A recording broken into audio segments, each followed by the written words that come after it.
আসসালামু আলাইকুম সুপ্রিয় দর্শক, অসংখ্য প্রীতি ও শুভেচ্ছা নিন। আমি শহীদুল ইসলাম। প্রিয় দর্শক, যতদিন জামায়াতে ইসলামী থাকবে ততদিন আওয়ামী লীগও থাকবে। এবার এই ধরনের বক্তব্য দিয়েছেন এই জুলাই আন্দোলনের যিনি পথ প্রদর্শক হিসেবে সুপরিচিত ডক্টর ফারহাদ মাজাহার। প্রিয় দর্শক, হাসিনা বিরোধী যে আন্দোলনটি হয়েছিল সেই আন্দোলনে ফারহাদ মাজাহারের ভূমিকা খুবই হাই লেভেলের। তার পাশাপাশি তার স্ত্রী ও অন্তর্বর্তীকালীন সরকারের উপদেষ্টা পরিষদে ছিলেন ফরিদ আক্তার। প্রিয় দর্শক, হঠাৎ করে তিনি এই ধরনের কথা বললেন কেন? আমরা জানি গত বছরের মে মাসে আওয়ামী লীগের কার্যক্রম নিষিদ্ধ করা হয়েছে।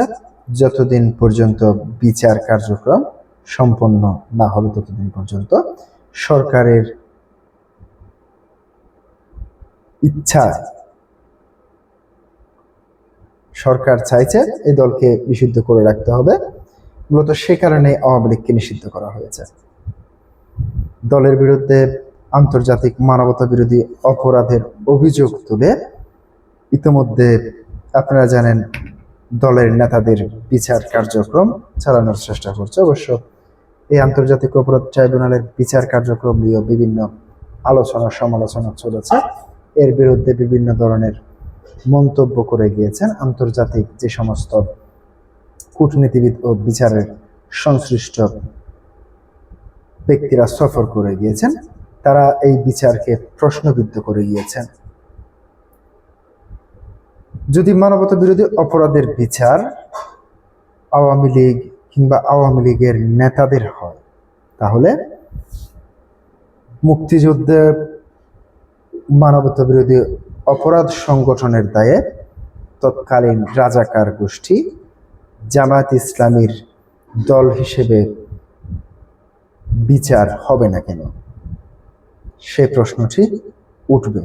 এখন হয়তো কেউ তুলছেন না, একটি সময় এই প্রশ্নটি উঠবে।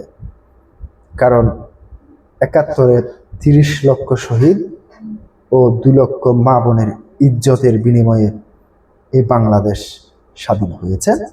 এই বাংলাদেশে ২ লক্ষ মা বোন ও ৩০ লক্ষ ভাইদের শহীদ কারা করেছিল এবং তাদের মদত কারা দিয়েছিল কিংবা তাদের সহায়তা কারা করেছিল?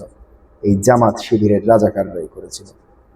তাহলে জুলাই গণ অভ্যুত্থানে যদি আমরা একটি বিষয় লক্ষ্য করি যে জাতীয় সংঘের প্রতিবেদন, যেটিতে সর্বোচ্চ ১৪০০ ১৪৫০-র মতো নিহতর কথা বলা হচ্ছে।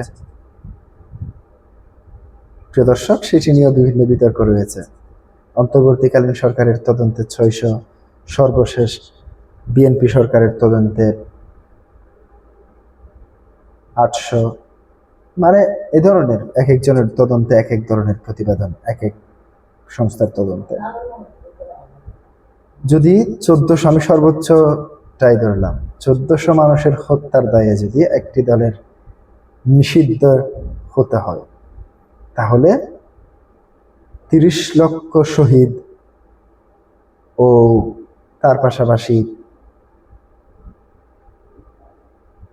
২ লক্ষ মা বোনের সম্ভ্রম যারা হানি করেছে, তাদের দল কিভাবে সিদ্ধ থাকে কিংবা আইনি কার্যক্রমে তারা নিষিদ্ধ হয় না? সে বিষয়টি প্রশ্ন উঠছে, যেটিও তুলেছেন ফারহাদ মাজাহার। তিনি কি বলেছেন সেটা একটু আপনাদের সামনে হুবহু তুলে ধরছি। বাংলাদেশে যতদিন বাংলাদেশ জামায়াত ইসলামীর নাম নিয়ে রাজনীতি থাকবে ততদিন আওয়ামী লীগও থাকবে বলে মন্তব্য করেছেন কবি, চিন্তক ও রাজনৈতিক বিশ্লেষক ফারহাদ মাজাহার।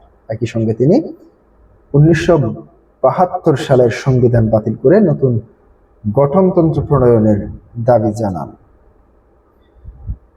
রবিবার 2 আগস্ট রাজধানীর ঢাকা রিপোর্টার্স ইউনিট DRU মিলনায়তনে 36 জুলাইয়ের আবদার বিতর্ক ও ব্যর্থতার দায় পর্যালোচনা শীর্ষক সংলাপে তিনি এসব কথা বলেন।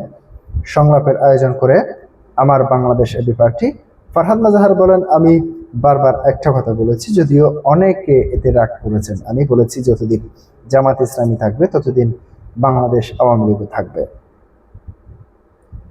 আমি জামাত ইসলামীর নাম নিয়ে রাজনীতি করার ঘোর বিরোধী, কারণ ইসলাম আমাদের ধর্ম, তার নীতিগত ও নৈতিক দিক একটি নতুন রাষ্ট্র ও নতুন সমাজ গঠনের জন্য অত্যন্ত গুরুত্বপূর্ণ। বক্তব্যের শুরুতে 1971 সালের মুক্তিযুদ্ধের গুরুত্ব তুলে ধরে তিনি বলেন, মুক্তিযুদ্ধের মধ্য দিয়ে বাংলাদেশের প্রথম একটি রাজনৈতিক গোষ্ঠী হিসেবে বিশ্ব ইতিহাসে আত্মপ্রকাশ করেছে।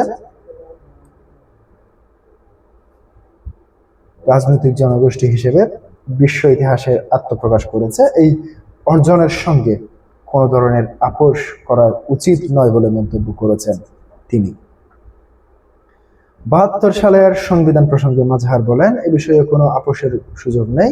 তার মতে জনগণের সার্বভৌমত্ব প্রতিষ্ঠার জন্য বর্তমান সংবিধান পরিবর্তে নতুন গঠনতন্ত্র প্রণয়ন প্রয়োজন।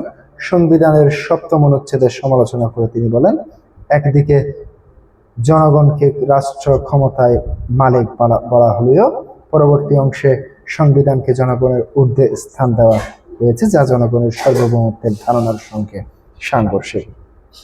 সংবিধান গণতন্ত্র এর পার্থক্য তুলে ধরে ফারহাদ মাজাহার বলেন, জনগণ সংবিধানের অধীনে নয়, জনগণে চাইলে নতুন গঠনতন্ত্র প্রণয়ন করতে পারে। তার ভাষ্য, গণতন্ত্রের মাধ্যমে জনগণ রাষ্ট্র অর্থনীতির বিভিন্ন গুরুত্বপূর্ণ কাজ পরিচালনার মৌলিক কাঠামো নির্ধারণ করে।